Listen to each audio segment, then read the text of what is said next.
connais les nombres complexes, mais si, tu sais, les nombres qui s'écrivent avec l'unité imaginaire i qui vérifie i au carré est égal à -1. Et si on inventait un nombre epsilon qui vérifierait epsilon carré est égal à 0, avec epsilon non nul évidemment, sinon ça n'a pas d'intérêt. Eh ben ça existe, ça s'appelle les nombres duaux, et l'un des membres de mon serveur Discord, que je t'invite d'ailleurs à rejoindre tout de suite, a créé un super devoir avec plein d'exercices sur les nombres duaux. Aujourd'hui, je te propose un extrait de ce devoir avec quelques petites questions que j'ai ajoutées moi-même, et qui sont ma foi fort sympathiques. C'est parti!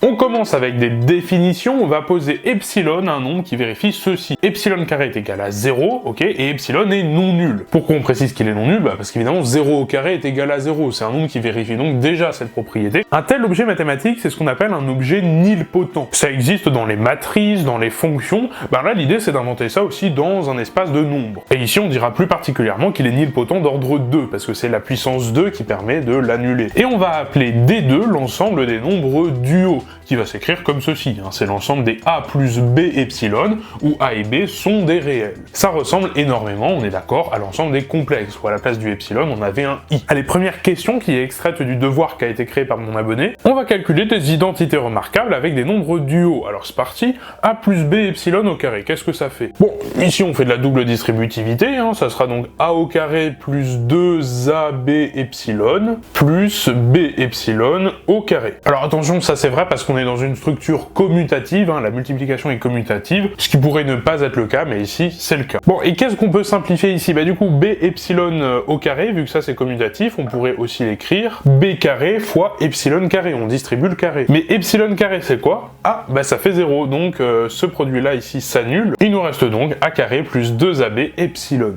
Le deuxième, du coup on s'en doute, c'est qu'à la place d'avoir un plus, ici on aura un moins, reste encore à le vérifier. Identité remarquable que l'on connaît, c'est donc a carré moins 2ab epsilon, plus, donc ça va être la même chose, donc b carré epsilon carré. Ce produit-là donc s'annule, vu qu'epsilon carré ça fait 0. Notre intuition était bonne, il reste bien a carré moins 2ab epsilon. On peut d'ailleurs factoriser, c'est vrai que je l'ai pas fait, mais on peut factoriser par a, d'accord? Ça ferait a facteur de a plus 2b epsilon. Et ici on a a facteur de a moins 2b epsilon. Je sais pas si c'est intéressant, mais en tout cas, on a ça. Bon, et là par contre, la troisième identité remarquable, là elle est vraiment intéressante. Bon, c'est donc évidemment a carré moins b carré, alors attention, c'est pas b carré ici, c'est b epsilon, le tout au carré. On distribue le carré, ça fait a carré moins b carré fois epsilon carré qui vaut 0, donc le produit ici s'annule, il nous reste seulement a carré. Alors là c'est vachement intéressant, il nous reste que le a, le b a complètement disparu, le epsilon aussi a complètement disparu. On a multiplié donc deux nombres duaux, et on obtient au final un nombre réel. Alors retiens bien cette identité remarquable, parce qu'elle va nous servir plus tard pour introduire évidemment le module, ou la norme d'un nombre dual. Question 2, une petite équation à résoudre pour voir si on a bien compris comment manipuler des nombres duaux. Alors ici on est carrément tenté de diviser de part et d'autre par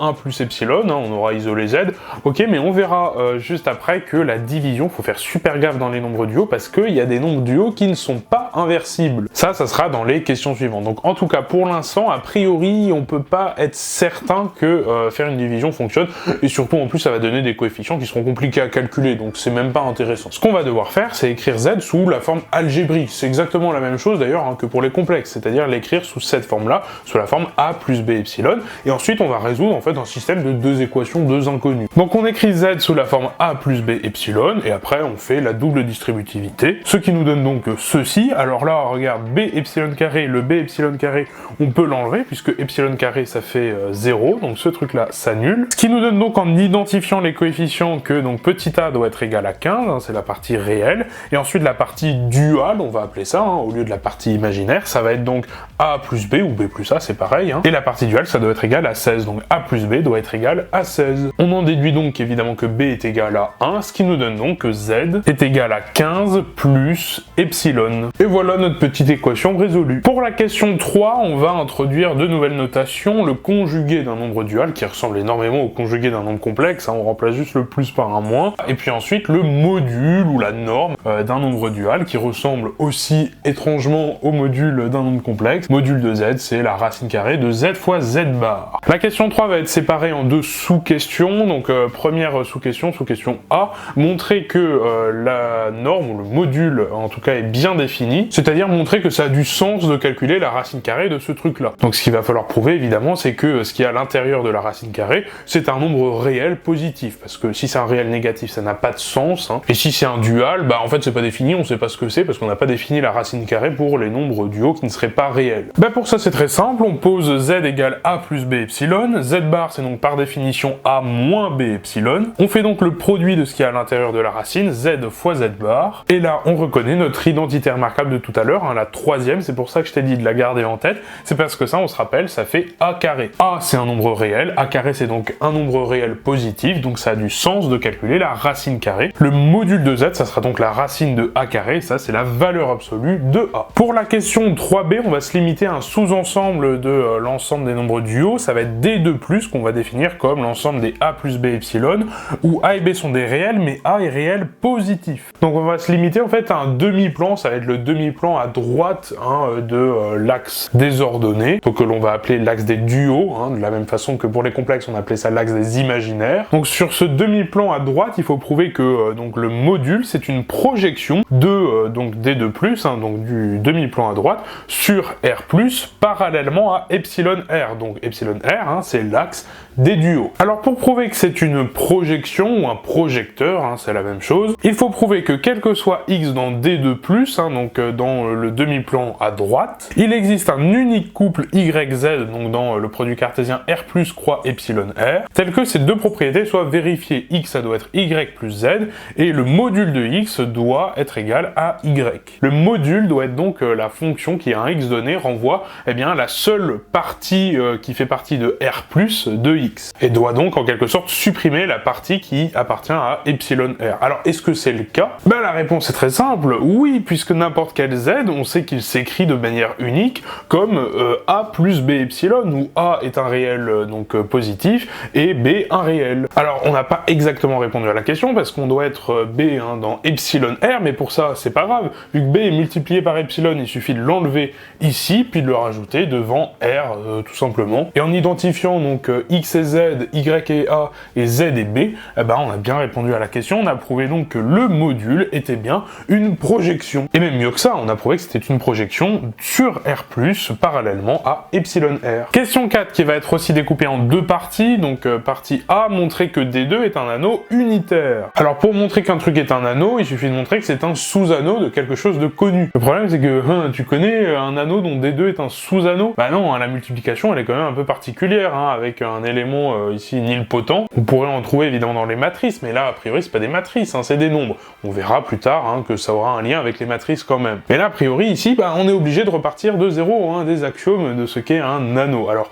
c'est quoi un anneau? Bah, c'est un groupe abélien muni d'une loi multiplicative distributive sur la loi additive. Bon, je te propose qu'on le fasse rapidement parce que c'est pas très intéressant. Un groupe abélien, qu'est-ce qu'il faut vérifier? Il faut vérifier qu'on a bien une loi de composition interne, hein, donc l'addition. Bon bah ici oui, on additionne deux nombres duaux, ça donne bien un nombre dual. Cette addition elle est commutative, donc c'est bien abélien. Est-ce qu'on a un élément neutre pour l'addition? Bah oui, 0 c'est un élément neutre. Est-ce que c'est associatif? C'est associatif. On doit vérifier aussi que chaque élément possède un opposé. Bon bah tu rajoutes des moins, voilà, tu te débrouilles. Bon, ok, on a un groupe abélien. Ensuite, pour que ce soit un anneau, est-ce que la multiplication est distributive sur l'addition? Bah oui, et je vais te dire heureusement parce qu'on a utilisé ça dans la première question quand même. La multiplication qui est d'ailleurs bien une loi de composition interne associative. Est-ce que c'est unitaire? Donc est-ce que ça admet un élément neutre? Bah oui, 1 plus 0 epsilon, c'est pareil que 1. C'est bien l'élément neutre de la multiplication. Ok, bon, je suis d'accord, hein, on l'a fait très rapidement, mais tout simplement parce que c'est pas ça la question la plus intéressante. Le plus intéressant, c'est la question B. La question B, c'est D2 est-il un corps? Point d'interrogation. Pour que ce soit un corps, il faut que tout élément non nul admette un inverse pour la multiplication, évidemment. Alors, j'en ai parlé tout à l'heure, j'ai dit qu'on pouvait pas faire tellement de division dans l'ensemble des duos parce que justement ça marchait pas tout le temps.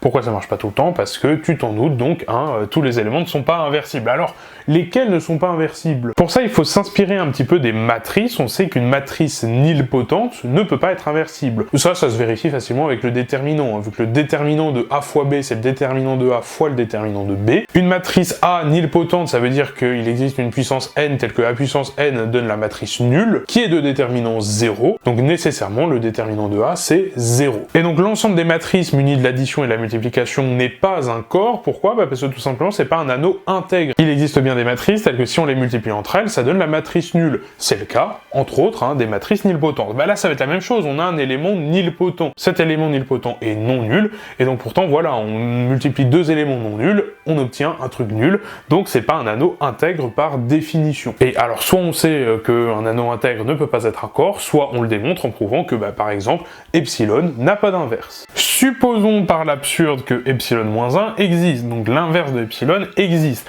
Alors, qu'est-ce qu'on peut essayer de faire? On va essayer de faire epsilon moins 1 fois epsilon. Vu qu'on a un anneau, la multiplication est donc associative, qu'est-ce qu'on obtient si on met les parenthèses dans ce sens-là? On obtient epsilon moins 1 fois epsilon, par définition de l'inverse, ça fait 1, donc on obtient 1 fois epsilon, donc ici on obtient epsilon. Mais si on met les parenthèses dans l'autre sens cette fois-ci, on obtient quoi? On obtient epsilon fois epsilon, ce qui donne donc epsilon carré, ce qui donne donc 0, epsilon moins 1 fois 0, 0 est absorbant, ça donne donc 0. On obtient donc que epsilon est égal à 0. Ça contredit l'hypothèse de départ que epsilon est non nul. Donc epsilon ne peut pas être inversible, on l'a prouvé par l'absurde. Donc est-ce que D2 est un corps? Non, ce n'est pas un corps. Donc on ne peut pas malheureusement faire de division dans l'ensemble des nombres duaux sans prendre de grosses pincettes. Ce qui n'est pas le cas avec les nombres complexes. L'ensemble des complexes, lui, est bien un corps. C'est même un corps qui est algébriquement clos, donc c'est super pratique. Mais l'ensemble des duaux, tu le vois, ils se comportent pas de la même façon, faut faire super attention. Allez, depuis le début, je te parle des matrices, on y va, c'est parti. E1, ça va être l'ensemble des matrices de la forme A, B, 0, A, où A et B sont des réels, attention, R carré, vu que c'est des couples. Il faut prouver qu'il existe phi 1, un isomorphisme de D2 vers E1, un isomorphisme, attention, d'anneau. Pour ça, on va le construire, il suffit donc, quand on a un dual A plus B epsilon, il suffit bien de récupérer la partie réelle et la partie duale. Pour ça, on va introduire deux fonctions, la partie réelle et la partie duale. On pose phi 1, la fonction qui est définie ainsi, qui prend un Z dual, et qui renvoie donc la matrice formée par la partie réelle de Z et la partie duale de Z de cette façon-là. C'est bien un élément de E1, ça se vérifie assez facilement. On vérifie sans difficulté qu'on a déjà un isomorphisme de groupe pour l'addition, ça c'est pas très compliqué. En revanche, la petite difficulté pourrait être la multiplication, parce que c'est surtout la multiplication qui est un peu particulière. Donc moi ce que je te propose c'est de vérifier surtout la multiplication. On va multiplier ces deux nombres duaux, on va voir ce que ça donne. On obtient ceci, évidemment BB' va s'annuler à cause des epsilon carrés. Et maintenant on va faire ce produit matriciel, on va voir si en termes de coefficient on obtient la même chose. Alors pour le premier coefficient ça va être donc A fois A' plus B fois 0, donc c'est juste A'. Pour l'instant c'est cohérent, c'est ce qu'on voulait obtenir, la partie réelle. Le deuxième coefficient juste à droite, donc ça va être A fois B' plus B fois A'. AB' plus donc A'b, c'est la même chose. Le coefficient en bas à gauche ici, ça va être donc 0 fois A' plus A fois 0. 0 plus 0, ça fait la tête à Toto. Et le coefficient en bas à droite, on a donc 0 fois B' plus A fois A', ok. C'est exactement ce qu'on voulait aussi, puisque nous, je te rappelle, on voulait la partie réelle de ce truc-là, c'est bien A fois A'. On obtient la même chose, donc phi 1 est compatible avec la multiplication, c'est donc bien un morphisme d'anneau. Question 5b, déterminer l'isomorphisme réciproque de phi 1, donc phi 1 puissance moins 1.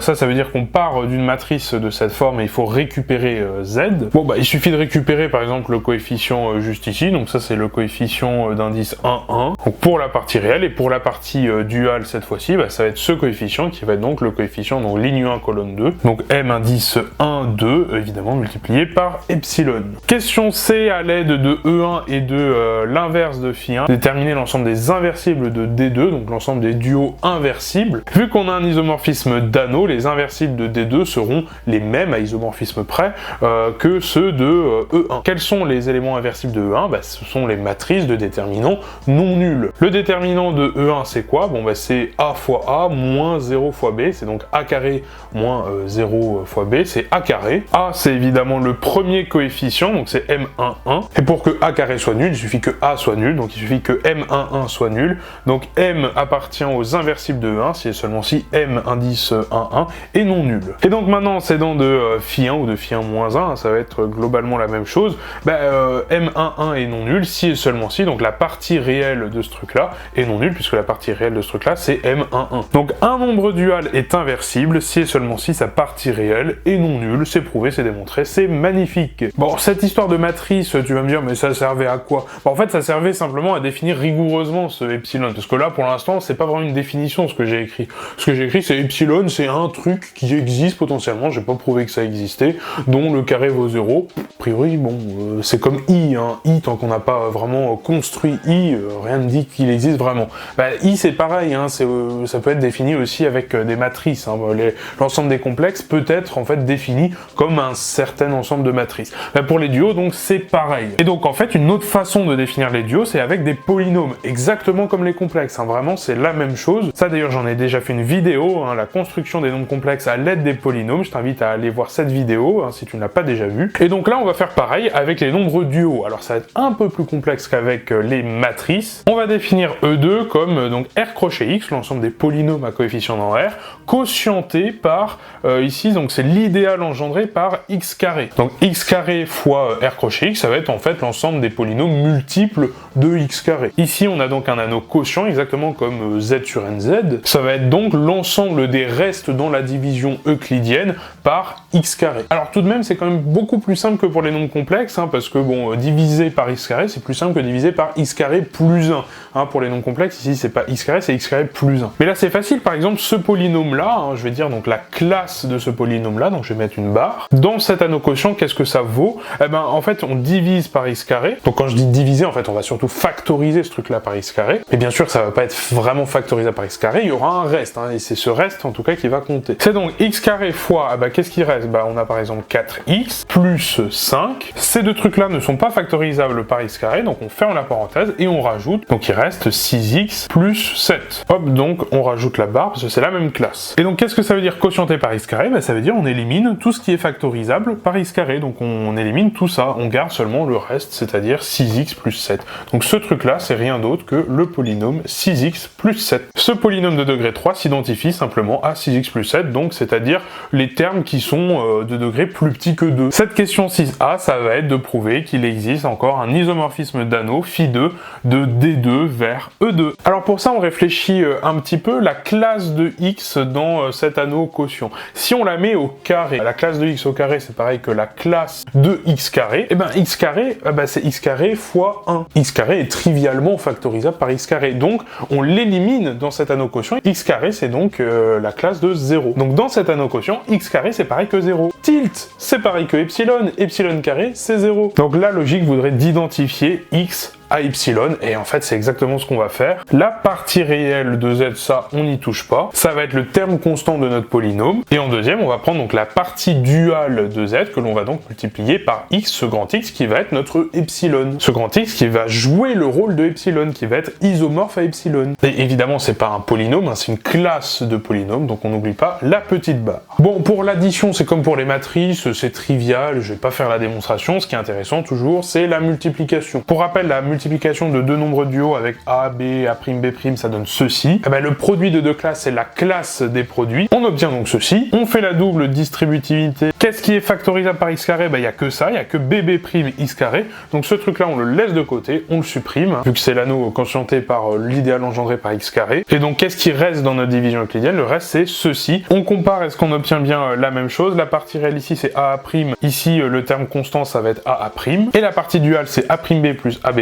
Et ici, la partie devant le x, c'est A'B plus AB'. Donc, phi2 de ce truc-là, ça va bien renvoyer ce truc-là. Ça marche, phi2 est bien un isomorphisme d'anneau. Allez, la question B pour terminer, c'est simplement déterminer l'inverse de phi2. Bah là, il faut se rappeler du théorème de division euclidienne, hein, qui nous dit que il va exister un unique polynôme de degré plus petit que 2 qui va pouvoir représenter chacune des classes. On va donc prendre en argument cet unique polynôme qui existe et qui est unique grâce au théorème de la division euclidienne. On va renvoyer naturellement A plus B epsilon, on identifie les coefficients, ce truc-là qui est donc dans D2. Et ça nous donne bien l'isomorphisme réciproque de phi2. Et voilà, cet exercice sur les nombres duaux touche à sa fin. Un grand merci à Hello qui a proposé bien des petits exercices sympas sur les nombres duaux sur mon serveur Discord. J'espère que cette vidéo t'a plu. Si c'est le cas, partage-la sur tes réseaux sociaux, lâche un like, un commentaire pour donner ton avis, abonne-toi à ma chaîne pour ne pas manquer les futures vidéos. Mais surtout, si tu veux me soutenir financièrement, tu peux souscrire à la chaîne en cliquant sur le bouton rejoindre. Tu peux te rendre sur la Médé boutique pour pour acheter l'un de mes t-shirts comme celui-ci. Et sinon, tu peux aussi me faire un don sur Tipeee pour avoir accès à quelques avantages comme des rôles exclusifs sur mon serveur Discord ou des réductions pour prendre des cours particuliers avec moi. Merci et quant à moi, je te dis à la prochaine. Salut!